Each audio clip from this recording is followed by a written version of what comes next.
We're inside. Hey, what's up, people? Well, good night. Was he seeing my boy? Yeah, boy.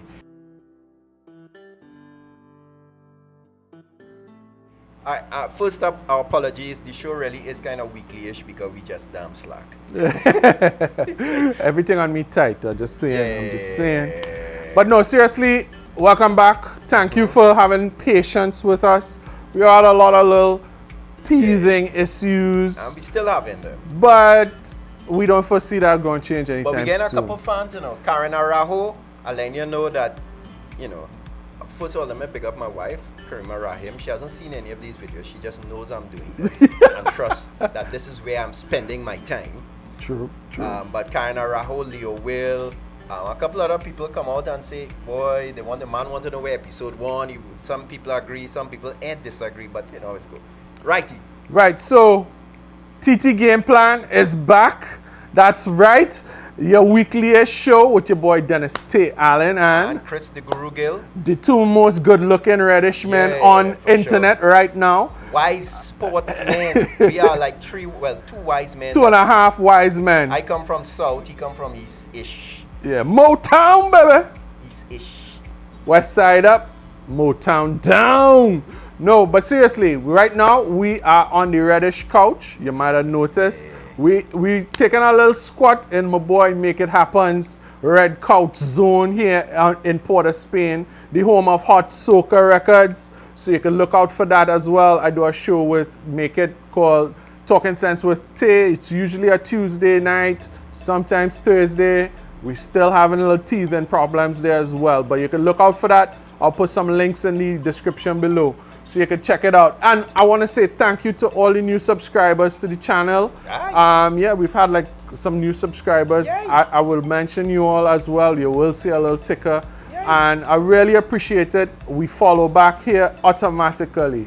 Right? So thank you very much for the support, for the people who have been commenting and sharing on Facebook as well. TT Gameplan, we've been building slowly. And part of that success is part of the reason why we haven't been able to come as consistently as we really want to. We getting it there. Because we like classy things.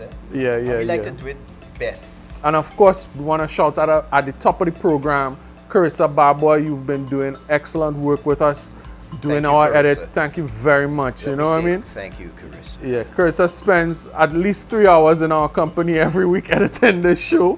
So thank you very much. On to the story, and yes, on to the story. What's the first thing? First thing we're going to talk about the big topic. Let's head to the videotape. Let me see what we have here. The videotape. The big topic would have been the TTFA elections, boy. Well, 2 big elections happened recently in Trinidad and Tobago. TTFA elections. And LGE. That is the Trinidad and Tobago Football Association. I think neither went how the and incumbent the local government elections, which is for the councillors in the various communities. Neither of those elections went how the incumbent wanted. Yeah. So let's focus on the sports though, because the local government, it doesn't have as much direct relation to the sports. But certainly TTFA does. When last we were on this program, I predicted that John Williams would win by 1 vote. I was obviously wrong. He lost by, I believe, 6. He lost by the cutoffs that I predicted quite skillfully. Because you know what? People fed up. But you know something, Chris? 20 people vote for that man. Yeah, well, but you have to remember, it's not quite like that, right? It is quite like that. So people stand up and say, hey, I am going to vote for David John Williams. I will explain the voting process. All right, go ahead. Let me hear what's going on. In the first round, they had 3 presidential candidates for the TTFA. The votes went 10 for Ferguson, 16 for John Williams, and I believe it would be 20 for William Wallace. Right. So in essence, really 16 people voted for him. What happens is that the next round of voting, the candidate who received the least amount of votes is taken out, and his votes have to go to one of the other 2 candidates, which I honestly find I didn't agree with, but it was explained to me that the reason for that is that the winning candidate must achieve some type of a majority. Right. So in terms of it was a numerical majority. And so you have 46 voters, and I believe the majority would have been 24. So had William Wallace in the first round gotten 24 or more votes, there would have been no other voting. He would have been automatically made president. Oh, well, not automatically, but... But you know, we're not here to have a civics lesson on the voting process in the TTFA. We want to talk about, now that all the dust have settled in your eyeball, yes, what is going to happen? Is William Wallace the voice, the man, the person, the personality to lead us, our football here in Trinidad and Tobago, back to some kind of respectability? You asking hard questions like this early Monday morning. That's a tough question. And let me tell you something. Based on his past performances, I would say what we can expect from William Wallace is what you see at SSFL, which in quite just me being honest, straight out, is average leadership. I'm sorry, that's what I see. SSFL, yes, more money has come into it. Yes, you know, we've seen it more on television, but at the same time, the crowds have gotten smaller. You know, I just read a piece with Grovey, who is now retired, Nigel Grosvenor. I want to thank you for your former St. Anthony's College. And he was on our former show, so Groves was there. But he was talking about a 1984 intercol final that had 15,000 people. This year, intercol final didn't have 5,000 people. I don't even know if it had 3. So the reality of it is that the definitely the crowds are going. The other thing that we need to look at is the standard of football improving? And that's a genuine question that we can ask, and it might be debated. Yes, some people might say no.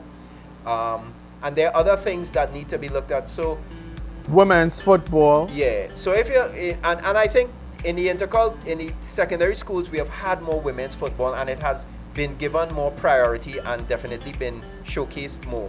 So based on that, my prediction for William Wallace is that women's football will grow, which I think is a good thing, and that the basic issues that we have, the basic issues that are affecting our football at this time will be sorted out.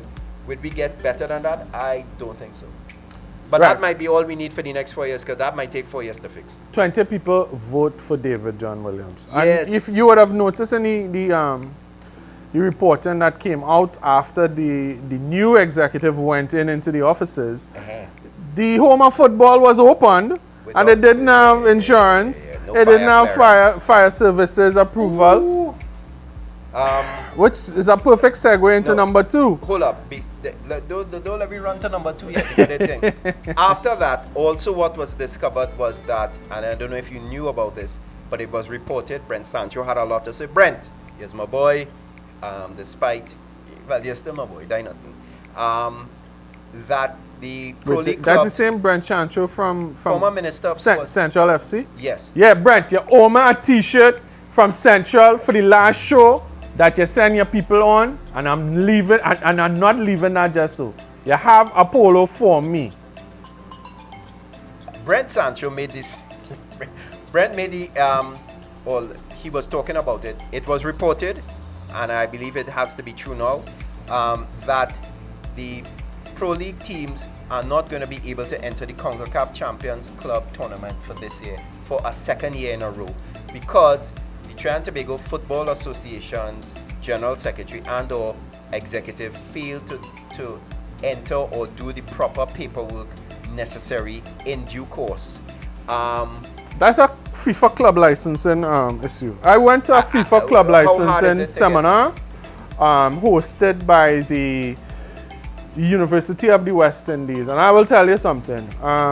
Tell us. The way the structure is in Trinidad and Tobago football, especially under David John Williams, it was not an environment suited to the kind of transparency and moral leadership that was required in the FIFA club licensing setup and scenario. Should William Wallace now, is William Wallace? William Wallace is Braveheart. Yeah. Could be, you know. What Mr. Wallace has to do right now is to ensure that we are FIFA club licensing compliant, and that is the stickler. So it's not an easy process, but it's not an impossible process. But you know what? It is a required process. What I found really disingenuous is that the CONCACAF president was here, the FIFA president was here, and none of them could have said, "Hey, Breds, here was the scene. Deal with that now." Well, I don't think it's operate so. You see that Vikey thing? Yeah. You come and you say, See, now what you're working on, just call my secretary in the morning and she go fix. It don't work so with CONCACAF or FIFA. You have to have in your documents and you have to put in this before time and that before time. So, them thing, it don't work so, it don't work so. Right, but I'll probably post a link to the FIFA club licensing so that you could get a basic idea of what is required and where we're at right now. Of course, Wired 868, big up Lasana, enough respect for that coverage of local football. Hold on, I will call somebody. Hold on. He making a call. Hold on.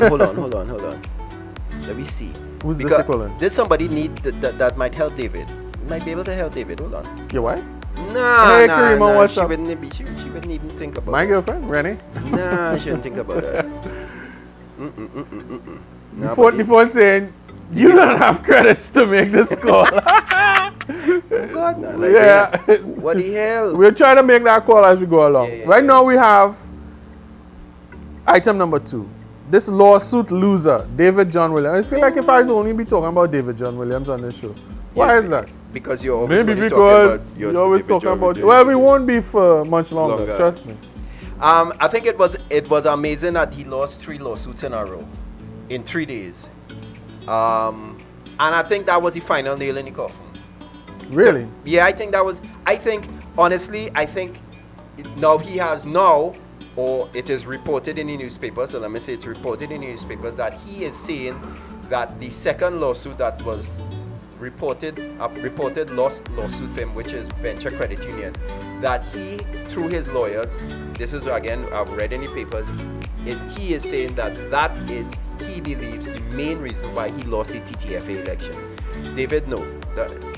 It might have been, it might have added some fuel to the fire, but it wasn't the main reason. David John Williams, you have become a meme. That is what you have become.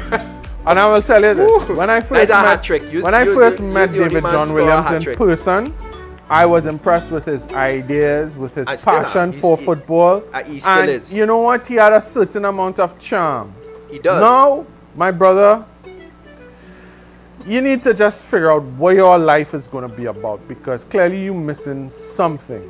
Somewhere along the line, you decided to betray your own interest, because you clearly weren't in football for your own self-interest. Anyhow, I ain't talking enough about John Williams. Yeah, but I want to talk about another situation. Trinidad and Tobago, the Red Force is looking good. This is about cricket. They was looking So I'm going to leave this to Chris. You don't watch cricket? Boy, let me tell you, I like cricket. I like the idea of cricket. You like the idea of cricket? But most of the time, I don't really watch cricket. The Red Force entered the semi-finals. That is the Trinidad and Tobago local team, not the Trinidad and Tobago Night Riders. No, the Red Force is Trinidad and Tobago representatives. Only Trinis. No, they're only Trinis. They have a couple foreigners in the team. Oh gosh, so they good.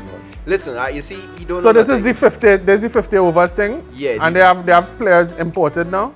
Yeah, they have had it for a while. Brilliant. See why I don't watch this nonsense? Yeah. Right. Good. But anyhow, so they went in the semi-final. They were beaten by the Leeward Islands. So wait, just now, the Trinidad and Tobago cricket team exports about 27 or something like that players in T20s internationally. Yes. Is that same team that we have to import players so that we could be competitive in the West Indies? We didn't really have to import. No, are we not really competitive? Is that what? We were competitive. We didn't import plenty players. We had, I believe we had, the squad of 15, we might have had 3 players that were not of Trinidad and Tobago origin. I'm not hating on anybody who could get a walk playing a sport that they love. I'm not about that. Because if you look at, might be one. If you look at Guyana. If you look at professional sports in the US, Europe, anywhere you go in the world, you will see players high quality coming in and added value to the franchise. They did add value. So you'll be back in a city, but hardly anybody from that city might be playing on your team. So I respect that. But we're talking about Trinidad and Tobago cricket here. They nearly win. Let me just put it like that. They went in the semi-final. You know what happened? They played the Leewards. The Leewards beat them. They scored 268 and the Leewards scored 269 and beat them. This morning, Chris, I went to buy some, no, it was yesterday. I went to buy some lunch by Pancho's. And the woman in front of me was saying she almost won the play with. Because 11 play, and in the morning, you were real hateful. In the morning, she didn't even play it in the morning. She was going and play the one. And then while we there, the 11 call. So she's like, I would have win. I say, I say, look at that TV. You see that mark that say the poll that win is 11, and the almost win. You didn't see no almost win. So it almost win in sports. It ain't no almost win, Chris. This man is hateful. It have the winner, and then the first loser. They weren't even that. And then the third loser, the second loser. They didn't have a third place playoff. So what we lose? Against we made the semi-finals. Against the win ones? Against the Leewards. The Leewards. But here's the greatest part about all of this. That's not the greatest part. Okay. It is not. Folks, here's the greatest part. The West Indies emerging players made up mostly of, listen to who? The West Indies emerging players are made up mostly of players who have been not selected by their local territory. So basically, how many Chinese on that team? About 4. So you're importing 4 so you can get cutters from men who you didn't pick only in the West Indies. Gotta love cricket. And you want me to watch this? Yeah. Okay. And they ended up winning the entire tournament. And actually, it was and not only that, not only were they the kids that didn't make their local territorial teams, they were, for the most part, most of them youth. Well, I wouldn't say youth, but they generally, I think, under the age of 25. So you know what? Youth players, as far as I can say. Here's what you had to deduct from all of this. Obviously, we getting it wrong. Somewhere along the line, it's something not. And this is the second year that happened, because last year CCC, which was essentially the same thing as the West Indies emerging players, won the Super 50. And this year they changed the name and changed the basic concept. And this year, the same, well, not the exact same group of players, but the same more or less players win it again. Listen, I am a Patriot, and we will segue into the next story because we're going to talk American football. But I am a Patriot. And I'm a Patriot fan. Yes, but I'm a Patriot. I love to see Trinidad and Tobago on the top of the world stage, on the top of the podium, in the top of the world stage. So I'm all for that. Okay. But you know what? We had to come back to what Dr. Keith Rowley was saying. We have poor management issues.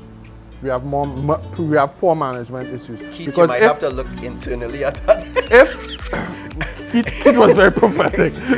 Doc, give my brother a call. We have some ideas that might help. You might look internally at that poor management structure. Yeah. That whole thing was too prophetic, boy. That red and ready. Anyhow, seriously though, we need to really examine and re-examine how we look at sports governance and management from a technical point of view and from a preparation and execution point of view, because to me there's really no reason that Trinidad and Tobago should not be at least always contended for a top spot in cricket. We're world beaters. If you look at any international franchise, by and large you will see a Trini starring.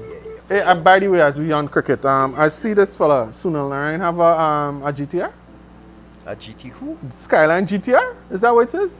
Well, listen, with all due respect, I don't believe nothing I see on the internet unless it's I posted, and even then.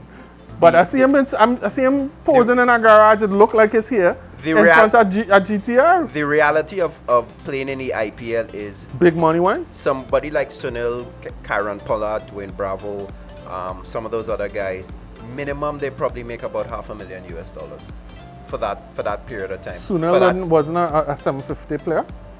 So 750,000 US. That's plenty money. I would assume. Right. Because you had to multiply that by 6.85. Right. And if so my it's quite likely. But I know, if my maths are correct, that will be 5.137 million. we will dig up the files on that.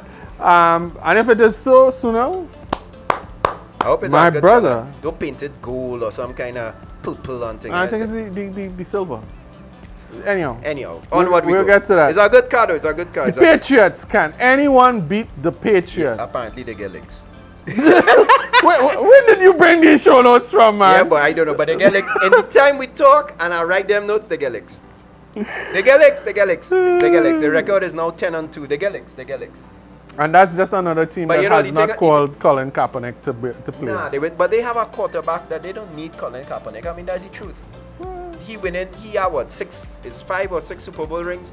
So, and chances are the way they're going, they might win a 7th.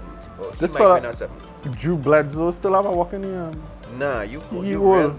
Where's the retire. next fella? It's still our next fella who was like, he still have a walk? Peyton Manning, he retired. Peter Manning, not this fella. Drew Bledsoe, he No, retired. it's not Drew, man. It's somebody. Drew Brees. Drew Brees. Yeah, he's still playing. I know something, Drew. Come on. He's still playing for New Orleans. They have a very good record too. I think 10-2 as well. Yeah. So the chances are those are going to be the teams in contention. New Orleans. Drew Brees, that's the fella. San Francisco, the Patriots. I stopped watching NFL a while back. I'm gonna tell you.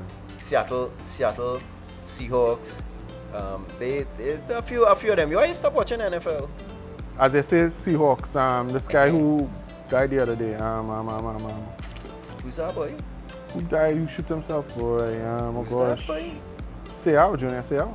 But that's a long time ago. That's how long ago I stopped watching NFL, boy, man. boy, because these guys killing themselves.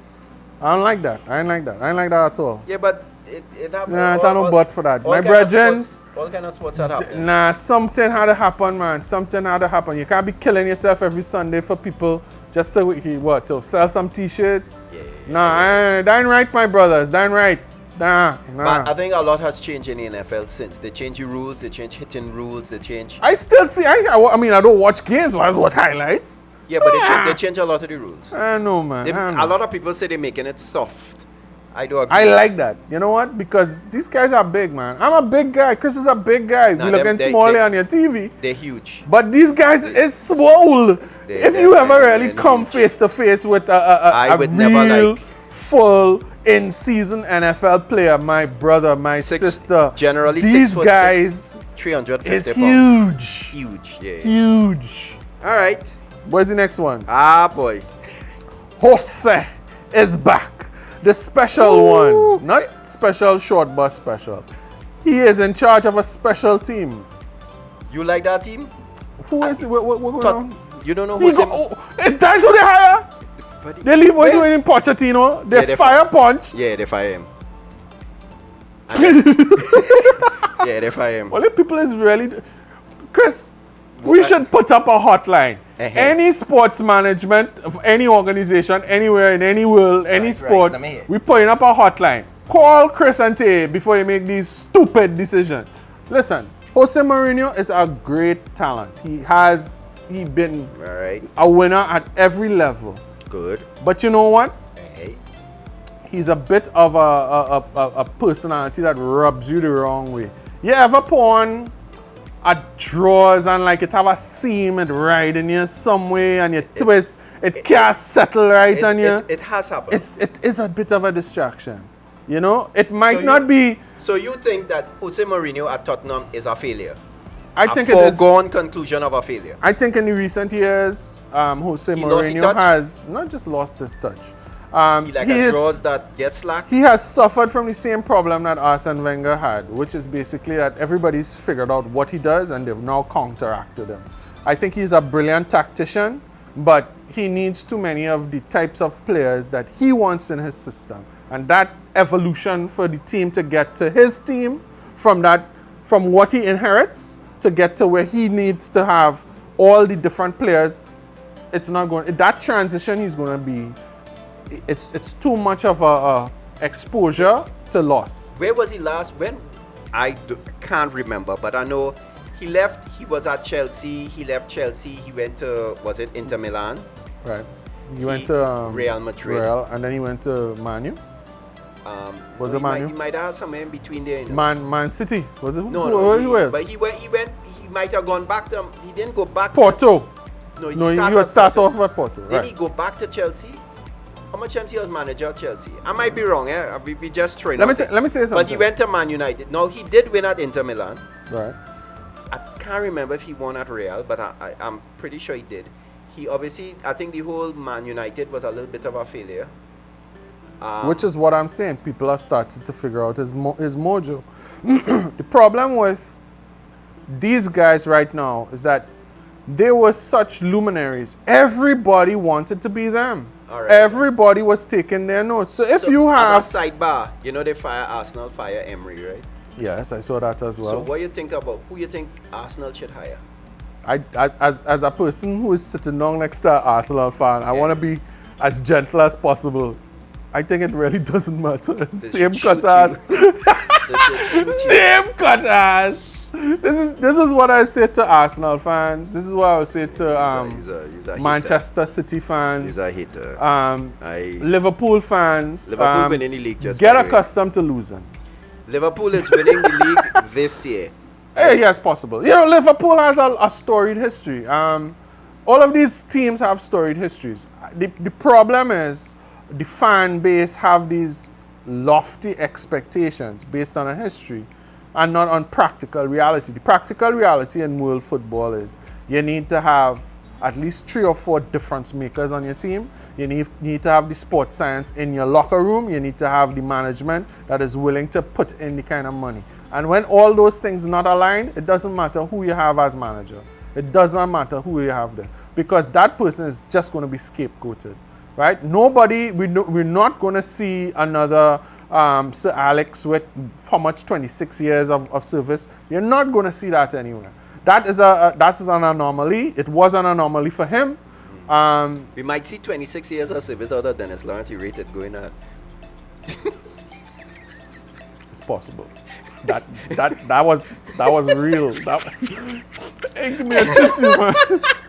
Just give me a tissue. That was too real, boy. I wasn't prepared, man. You wasn't prepared for that one? Nah, that was too real, boy. Yeah, but it's 26. That kind of 2 decades at the helm of a professional sports franchise is an unrealistic expectation. So people need to be able to do it 5 years, 7 years, in, out, get your job done. And Jose Mourinho's process, it's not instant. It's not just add water. Just add water. I like it. Yeah, a person I would like to see in at the helm of a Premiership team is Rijkaard. I'd like to see a little more flair. I still find that. You know who I would like to see come to the English game? Atletico Madrid, Diego Simeone. Yeah, exactly. I would like to see him come and see I'm curious to see what he would bring, because he has been able to make do with a good team that is not a great team, right, but has had them become a very good team and stay up there for a long time. And so he's been there for a while too. He's been there for a while, and his team has been there for a while. Right. So they lost to Barcelona this weekend, going or whatever. But then he's lost to Barca. No, but still, they're still there. They're still right there in the top 3 of the league all the time. And I would like to see, because I think, I personally believe, like guys like Carlo Ancelotti and some of these older players, managers, I think their time has passed for their level of success, you know, that winning, and they've been, probably there's a new crop of managers coming up, super managers if you want to call it that, and I think Diego Simeone is one of them, and I would certainly like to see him come to a high profile team like like Arsenal.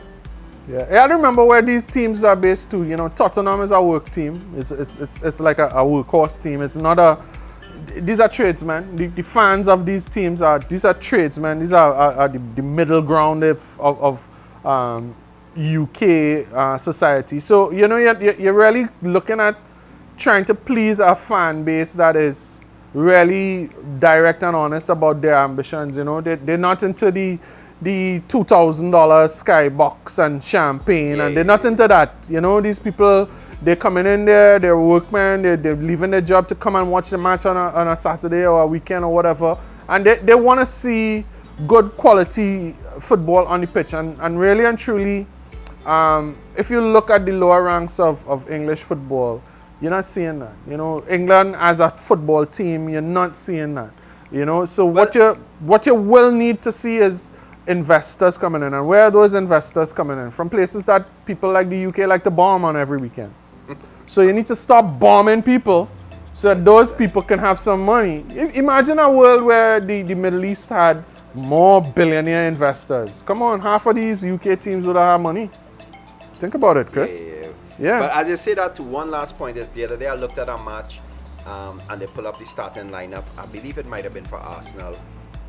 It was Arsenal playing somebody, of course.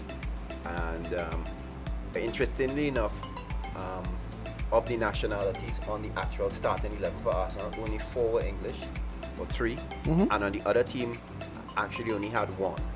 Right. So it's really interesting that it's and I'm just saying it's just curious that that's where they are with. So that's, you know, I suppose that goes into their marketing too in terms of a lot of things. Right. As we're talking football, they go ahead. Oh no, from a marketing point of view, from a brand management point of view, we understand that you're creating a global brand. You're taking your brand from a UK regional and maybe with some recognition in the European market through your European leagues. We do get that. So yes, there has been growth and significant amounts of brand equity created by these teams, especially as they get into the Premiership. But if you look back in the past, when the English FA went from First Division football to Premiership football, these were predictions that they were saying that because of the nature of the teams that would have to play, is either you're going to have a restriction on the number of foreign players on your team, or English football is going to die. And what are you seeing? English football is dying. In my mind, I don't think I mean, you will always see England being touted as an option, as a legit contender. Why? Because AP is mainly English, BBC is mainly English, and as a former colonial country, a lot of the news services are mainly English language. So as an English language journalist, you're going to tout your English language team, but really and truly, England ain't going to beat nobody. Behave yourself. I disagree, definitely. They had a good World Cup. I disagree. They had a good World Cup. Did they win that? No. So they didn't have no World Cup. We just discussed about the first losers. No, seriously. They had a good World Cup. They did have a good World Cup. Who beat them again? Croatia? It's Croatia. Croatia beat them in the right, good. That's all we had to say about that. Beat them in the and let me go straight because the other things. Yeah, we already talked about them things. Presentation College of San Fernando has won the National Intercol Final, the first title in 44 years, I understand. Not Anthony just Bisnat, that. big up to you. The youth man who controls the game for them. Marcus is Naprima. The youth man who controls the game is a 15-year-old, my partner, cousin. Where was that? Nephew? Of course. Yeah. Listen, let me tell you something. I bred you a man, you know Jermaine, right? So anyhow, Jermaine gets stopped in traffic the other night. Right? Wind on the glass. The police standing up outside do so. All right, go ahead. He's like, yeah? He's like, yeah, that rapid 6 in there. TT game plan, yeah, man, go through. That when you're large. Hey, listen, let me tell you something. Gary Griffith, all hail you out. No, level talk. You know, Gary's he ain't a friend of the show, but we know him. Yeah. We'll see Ints man too. Yeah. Let me say this, right? Right now, TT Game Plan as a brand, enough respect. Because this all happens because of people like you all, the fans. Yes. I really respect the love you all have shown. The support has helped me and my crew to grow this brand into something that, let me tell you, man, every day somebody's stopping me. Every time I pour on these polos, somebody's stopping me. Oh, you is 30 Game Plan. Oh, you is rapid 16. No, seriously. And let me tell you, the last time I was happening was when we had the show on Wii Sport, man. You know? We used to get stopped plenty. We used to get... But I want to say congrats to presentation. Pleasentville girls, or Pleasentville Secondary won the girls intercol title. Right. And then the under 13 intercol title was won by St. Benedict's College. So it's a South triumph. South sweep.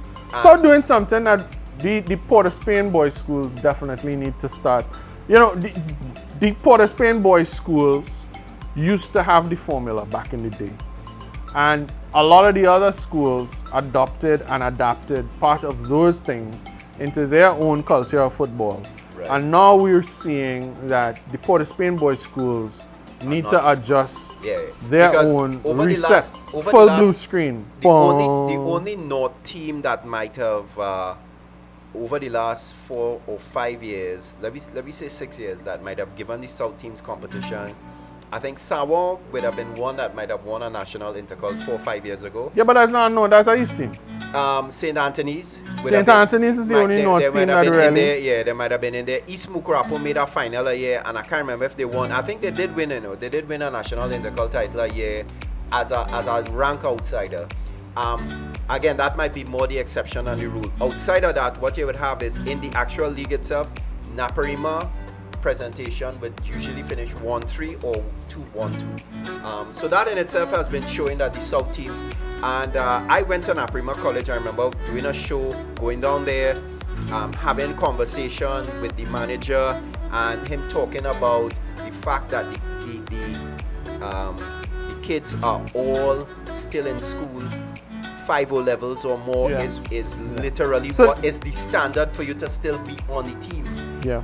So it's not something that they are true student athletes. Exactly. So it's not that they're making compromises. So something. Big up yourself, Prez. Like I said, my boy. Dunstan Williams, that's another part. He's a coach. He's a coach. Respect. Cool. At presentation. So Dunstan, congratulations. We had a little conversation about 2 weeks ago. I met him at St. Anthony's College. I ain't seen him for about 3 years. Dunstan, you're pon weight though. I ain't wanna lie. That's how we say hello in Trinidad. Hey, you pon weight, boy. Yeah, that's Trinidad for hello. Yeah, how you doing? Yeah, you pon. You getting thick, girl. I cannot tell any woman they're getting thick. But presentation, Pleasentville girls, congratulations. I think, well deserved. Some of our favorite athletes here, Trinidad and Tobago, cycling. But hold up, before we go to the cycling, okay, I just want to ask you. So, Sportmax covered schools football for the greater part of the season. Did you watch any of the games? I watched a few. Were you impressed by the production quality? I was. You were? I was impressed by the production quality with regards what I was expecting. I was expecting really poor quality. I honest to God, I was really expecting. So you had lowered expectations and they were not met down there. They were exceeded. They were considerably higher than that. And they were considerably higher than what I thought they would have come with. So yes, it can be better.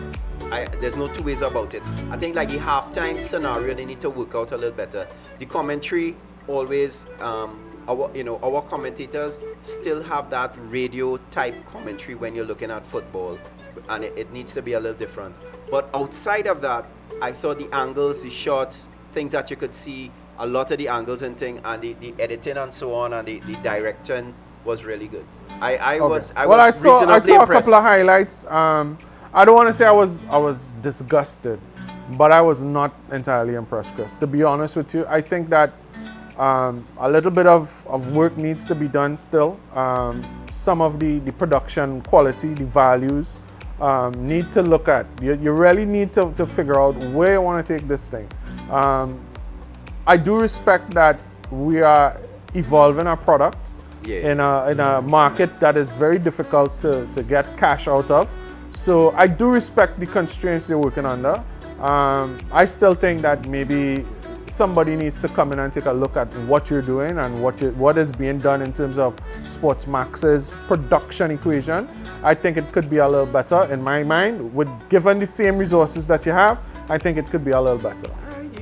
You hard. Yeah. I am that kind of critic. Trinidad and Tobago cycling, they went to the first World Cup. So let me give you a little background. Trinidad and Tobago cycling. First. It was the third or fourth. It's the third. Yeah. So Trinidad and Tobago cycling are attempting to qualify their team sprint. Their sprinters, Nicholas Paul, Jacine Phillips, there's Quasi Brown and Karen Bramble, attempting to qualify the team sprint for the Olympics. The key to that is if they don't make it as a team sprint, then more than likely only one rider from Trinidad and Tobago in terms of a sprinter, because Tennille Campbell has already qualified. Only one rider will be riding, more than likely. If they qualify the team, then they can actually have the full team there, those four names. Full team sprinters. Or maybe four other guys, who knows. So they went to the World Cup in Hong Kong and they finished 8th. They qualified 7th. Their time did improve marginally between their first ride and their second ride, but they rode against all the other teams, did improve enough that they went from 7th to 8th. So did you hear Coach Aaron Hartwell's comments about what happened in the ride? Christopher Gill did not. Second ride, they had done a lap, or was a lap and a half, and there was a technical. I think it was Nico's tire blew out, and they had a restart 5 minutes after. That's kind of rough. That exactly. So it has a little bit of an asterisk next to that time and that performance. So these things happen. It's not something that we can clearly, objectively make any commentary on because of that. To go, because the start is a very, very hard start, right? Well, Chris, you've been in that position. If you do that type of effort, generally speaking, the best, you might need a half an hour. I would say 20 minutes minimum. Right. So they would 5 minutes. 5 minutes after or something like that. So that would be hard. Yeah, that's really tough. So the lads did as best they can given tough circumstances. Enough respect, fellas. We're hoping that you do much better in your next ride, which is this weekend. This weekend it'll be right, in Cambridge, New Zealand. In the other event, Nicholas Paul qualified.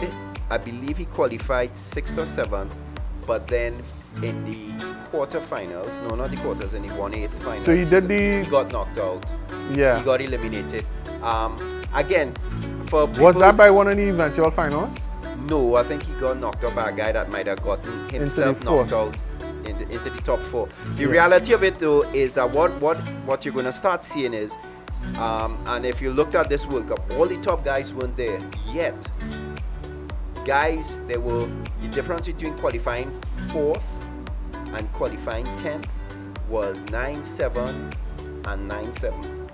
So literally men rode 9.73 and then a man riding 9.79, and that is 6-7 places. So basically you have, between, you have 4 or 5 sprinters that are that close. So a lot of times when it's that close, it really comes down to other factors, tactics, the ability to endure. So I looked at the final of the sprint, and I know it's difficult for people who may not understand. So you're doing a qualifying ride by yourself. There's no other rider with you. You're basically going flat out for 200 meters. In the final of the actual match sprint, Harry Lavasian, who is the world champion, in a sprint with another rider, following on tactics, still rode 9.89.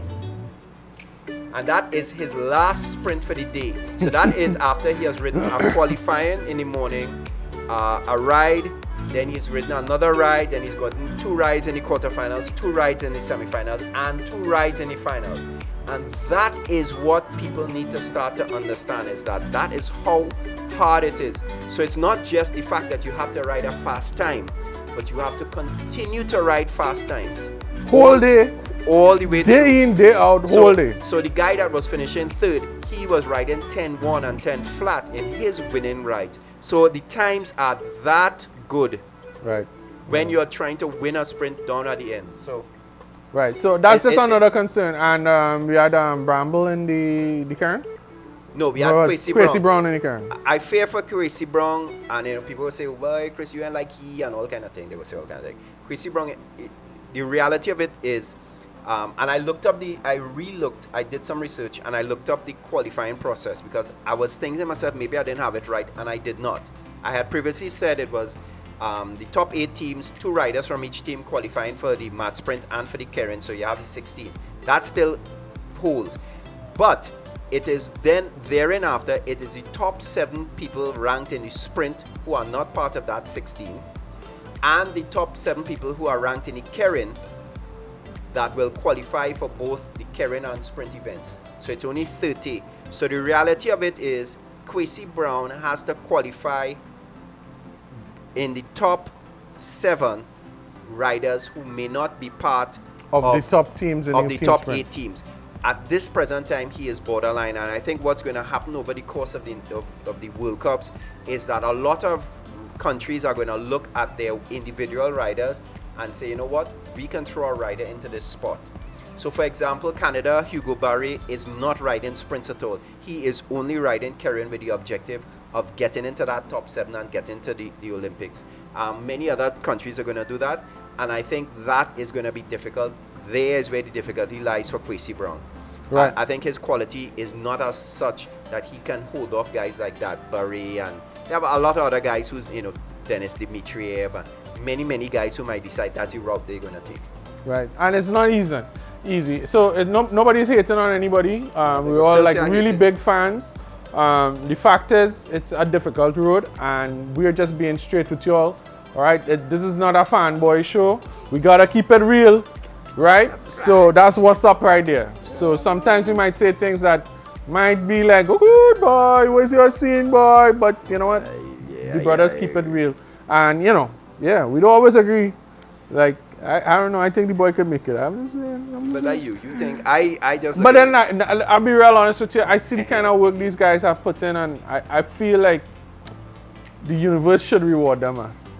But that's not how it works. That's not I'm not gonna say that's not how it works. Because everybody praying to the same gods, man. That's what's up. That God is walk. And I'm gonna be like, what's that? I'm going through a tunnel. What's that? That is real walk. It's walk and more walk. But on to greater things. Lewis Hamilton says driving Ferraris is a possibility. I was thinking about possibility. A possibility. Scuderia? Yeah, waiting. Wait, boy. Lewis, you wanna get shoot. You won't get dead. Why, boy? That man, well, it's true. No, I think all great drivers have at one point in time or the other driven a red car very fast. For Ferrari. If you look at Formula One, Scuderia Ferrari has been in Formula One since the 50s. I think around 1952 is when the man himself, Enzo Ferrari, decided to have a Formula One team, and it has been decided to Zos. Yeah, it has been part of Formula One ever since. Michael Schumacher drove for them. I'm trying to think who else. Juan Manuel Fangio, he drove for them. Senna, Prost. Prost drove for them for sure. I can't remember if Senna drove. Senna was what, McLaren? He drove for McLaren. I'm trying to think of who else. There are a couple other guys. But to be honest with you, Sebastian Vettel has driven for them. To be honest with you, the road to immortality is through Ferrari. Through Italy. You gotta drive a red car very fast. You gotta win in Ferrari. I think in the same way that a while back, maybe you had to win in MotoGP, you had to win on a Ducati to really. Or Yamaha. Or Yamaha. Now, Honda. Now Honda has kind of taken over, and it's like, whatever, man. I run this. Here. If I was Lewis, I was definitely gonna drive for the red. Ferrari is... It's a romantic notion. It's like, not just that, but you know what? Out of everybody on the paddock... And then you can get a free Ferrari. Who don't want that? Everybody on the paddock, out of everybody, the Ferrari team is one of the most influential in terms of brand recognition, in terms of brand equity, in terms of power. Probably richest, one of the richest. Probably the richest, by far too. But you know what though? It's one of those brands that instant recognition. Iconic. Instant. When people say that is an icon, Ferrari is that, and Ferrari makes no mistake. They don't try to hide it. They sell cars so that they could race on weekends. That's what Ferrari is about. Ferrari is not like a Honda or a Red Bull trying to sell you energy drink. There are no other intentions. We want to drive fast every weekend, and that's really the uncompromising truth about motorsports. To me, I think it's a power move. And I think for Lewis, I think he was at where he was before Mercedes. He was at McLaren. He won a couple titles there. He's won titles at Mercedes now, maybe 2 or 3. It might be 3 actually, or maybe 4, because I don't think he's ever lost the World Championship since he's been at Mercedes. I think he's gotten bored. I think he wants a challenge. And I think, great, go and drive for Ferrari. Remember they were trying to throw some money at him when he was leaving McLaren as well. So it wasn't about the money. Right? Pay $35 million a year and go and drive the red car and win some races and see if you can become world champion. I think there are a few sportsmen who in their career would have made that $1 billion in salary. And I think that is what Lewis Hamilton is certainly in line for. And Formula One is that kind of brand, it's a lot of high net worth brands chasing high net worth individuals. So you'll see all those watches, liquors, all of that luxury lifestyle. Anything Hugo Boss. Exactly. So Chanel. For Lewis Hamilton's future ambitions, it's certainly an alignment with a brand like Ferrari will do him no harm. Yeah, I mean, certainly Mercedes-Benz is not no slouch brand. That's not no scrubs brand either, right? Brand. But here's an interesting thing. If he goes over to Ferrari and he happens to win his 7th title, he would have equal Michael Schumacher with 7 world titles in the same brand that Michael Schumacher. And I think I would love to see that. I would love to see that. I would like to see that. You know what I mean? But then because again, Lewis changed the game. Lewis is a black man. He's the first black Formula 1 champion. Look at that Trini youth man in Italy, sourcing in cart. Like John Powell's son. Hey, yo. Alex Powell, I think his name is. We're going to get some info on that. We're going to be right back up with that for you. Yeah, he might be a Trini in Formula 1. I wish him the best. Let me tell you, that's John Powell, another friend of the he's a friend of mine. Yeah, maybe we could get a little Skype conversation with him one of these nights. Yeah, why not? All right, so we're looking into that. Yo, enough respect. Trinidad's driving fast everywhere. I mean, Chris' brother was exhausting it. Almost time. I see his. Yeah, he was. What is his a son? Honda. No, he have a son. Yeah, he have a son, right? Racing go-kart now. Parts, right? I took some photos of him at yeah, that's send them photos, boy. Yeah. Right yeah. on. Check out TT Gameplan Facebook, obviously. All right, but we talked about the home of football being closed, so we ain't going to talk about it again. But just tacking back to football slightly, the TTFA General Secretary, David Kamara David, which one is it? Kamara David. He resigned, and according to the report in the newspaper, you see, I was wondering if the newspaper accurate. I'll never be sure, but according to the report in the newspaper, he has resigned, but is requesting the rest of the monies owed on his contract. Kamara David. I've never met Kamara David. This is based on the report in the newspaper I read. I have never met Kamara David, but I will say this to you, Mr. David. Go ahead. Don't let the door hit your on the way out. Leave football. We will check all your pockets. Security will escort you out. We don't want to see you anymore. To be real honest with you, you've done career suicide by your blatant brown nosing behind David John Williams' ample buttocks. And as a professional, as a sports professional, as one of the few sports professionals with such a high level of academic achievement, you've done yourself a disservice. You've done our sport a disservice. We don't want to see you. And you have done nothing in your little 5 minutes in the rain to deserve a salary. Much less salary that you ain't work for. Brother man, get going. Don't turn around before we close this gate here. We might Lego the dogs behind you. To be real honest with you, Chris, like this guy... All I know is if you're... Odium. That's the word I want to use, boy. He's just raising my glands, man. Lord have mercy. Lord of mercy. I hear they want to bring back Russell Latapy. Not Russell Latapy, Latapy. Justin Latapy. Justin, I would suggest don't come back. You also have I just didn't think that he didn't acquit himself. I don't think so. Yeah. I think they just need somebody different. Yeah. Oddly enough, I like the guy that operated under Tim Key, even though I didn't necessarily agree with all the things. Yeah. I didn't agree with all the things that Tim Key did. I liked Sheldon Phillip. I like the job he did. Right. As a matter of fact, I can't disagree with you there. I like the job he did. I know he was making a hell of a lot of money. And when I met him, the couple times I met him, he always struck me as very ultra professional. And you know what? He was also negotiating some games that to me I found was... Yeah. But talking about that, the burn out statue of Zlatan in Sweden. For those people who burned that statue, you all have committed sacrilege. Sacrilege. You all shall burn in hellfire. Zlatan boy. Listen, Swedish football. Ingratitude is a hell of a thing. Boy, all you burn Zlatan. Listen. I've met some Swedes because when we went to World Cup 2006. I ain't care what Zlatan do.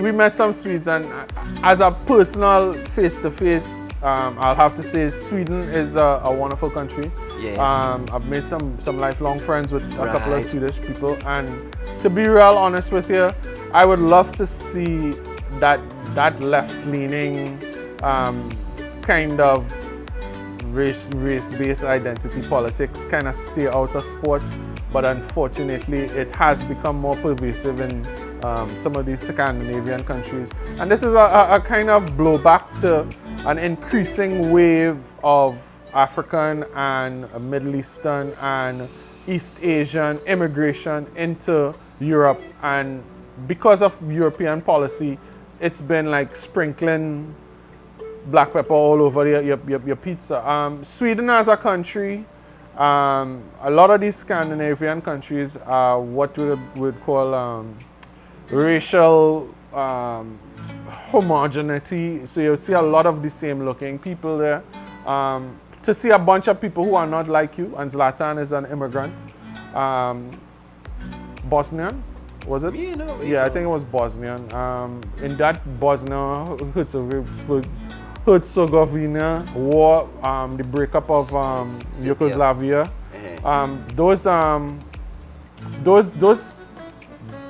years were very, very traumatic for a lot of those countries, and they're the first waves of people trying to leave that war violence. They came into a lot of those countries in North Europe. I find it going on. Don't burn the man statue. That's all I say. For me, disrespecting Zlatan is like sin. It's sin. Go in church and confess your sin. You should have never heard Buju. Yeah. You should have never heard Buju. You're right. Alright. So let me talk a little boxing. Deontay Wilder knocks out Luis Ortiz in the 7th round. And this weekend, Anthony I didn't watch Joshua, that. I didn't see it live. I just saw highlights. And this weekend, live from Saudi Arabia, of all the places, I don't know why they're going to have a big boxing match, but all them Arab will probably come out and spend real money. Anthony Joshua makes an attempt to take back the belts from Luis Jr. What do you name? Luis Jr. I don't like Joshua. I don't think he's a sound boxer. I don't think he has... You know what? I think he could box, but the problem with Joshua is I don't think he could rough it up. Like I said, I don't think...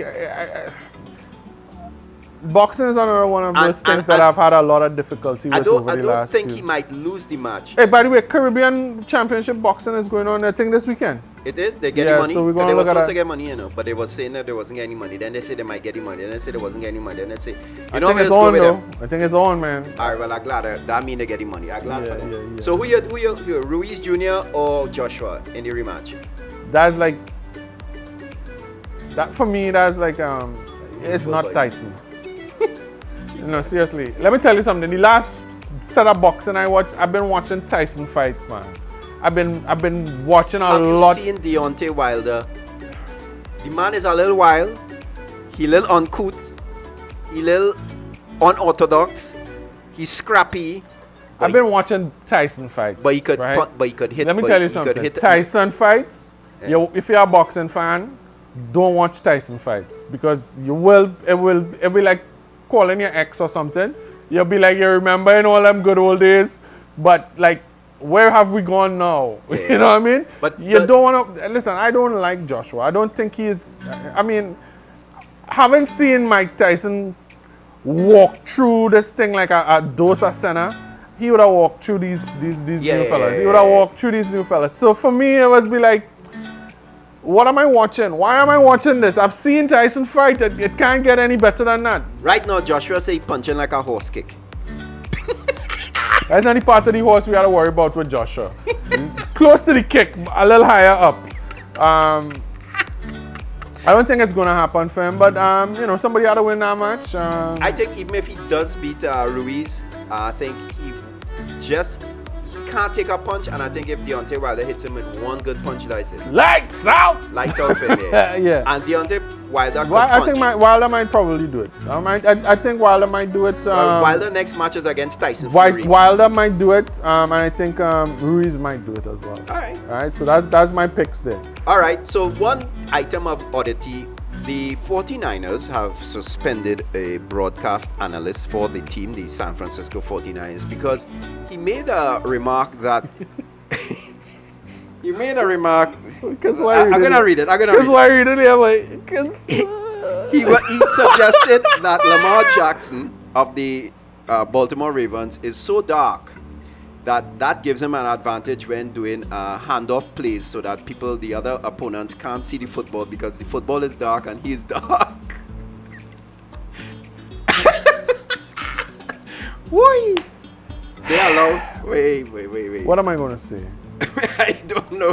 Listen, you know, America, very recently, this TV show, The Watchmen. The man was serious. You see The Watchmen, that TV show, I that see. TV series, it's been blackwashing a lot of contemporary American and within the last 40 years, American history. And seeing the world from a black filter, and seeing the actions and statements of what is basically white America, it's really, it's ugly. It's ugly. It's an ugly thing to witness. We are seeing a world where these people feel fearless to espouse these opinions. But You know? And obviously this man is, well... Clearly. I don't want to say the man is racist. But you saw that, did you see that? I don't know the man, but I just find the comment is stupid. That new technology they're using with the carbon thing, that they made this paint and they paint this BMW in.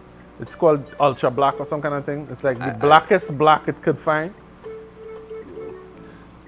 So anyhow, it just, when you said it, it's like if I in my mind I'm thinking ultra black. Ultra black. Yeah. So what is he saying? saying? Used to say here, when you're black until you're like midnight. You're blue. You're black till you move. Listen, no, seriously, Yeah, I don't know where these people come off, man. Yeah. Listen, everybody, even if you put two very dark skinned people next to each other, one gonna be lighter than the other one.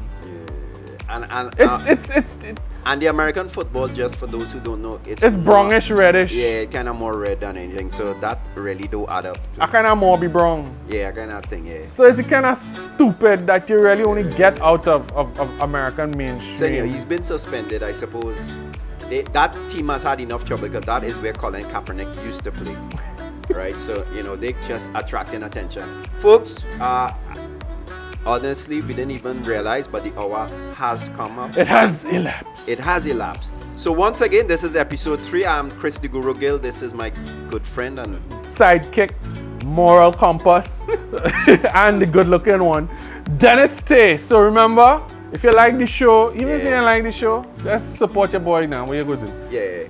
But you hit like, hit subscribe, share, comment, get involved. You know what I mean? We're repping 868 full 100.